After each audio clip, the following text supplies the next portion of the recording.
خلوني أقول لكم على سبب زيارة ماكرون رئيس فرنسا لمصر، وإيه اللي عمله أول ما جه، وإيه اللي هيترتب على الزيارة دي. ركز معايا كده عشان الكلام اللي هقوله لك ده مهم جدا.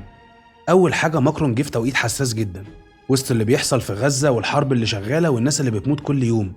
ماكرون أول ما وصل راح قصر الاتحادية وقعد مع الرئيس السيسي واتكلموا عن حاجات كتير، بس أهمها كان غزة. وماكرون أعلن إن فرنسا ضد تهجير أهل غزة وضد اللي بيحصل فيهم من دمار وقتل. والزيارة موقفتش على كده، كان في اتفاقيات مهمة وهقولها لك دلوقتي.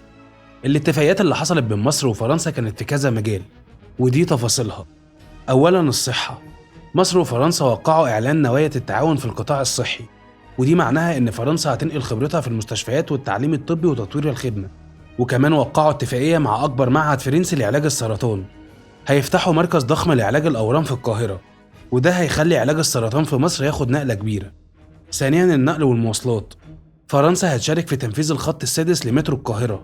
ثالثاً الطاقة، في اتفاقية لدعم موازنة قطاع الطاقة، يعني دعم مباشر من فرنسا عشان مصر تقدر تطور الطاقة عندها. وكمان برنامج لتطوير الهيدروجين الأخضر، وده مستقبل الطاقة في العالم، ومصر ناوية تبقى من أوائل الدول اللي تصنعه وتصدره.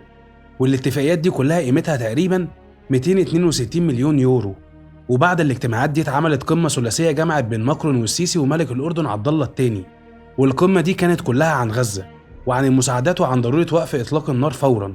وكمان في رسالة واحدة واضحة إننا ضد تهجير الفلسطينيين، وإننا مع السلام الحقيقي ومع عودة الحقوق لأصحابها.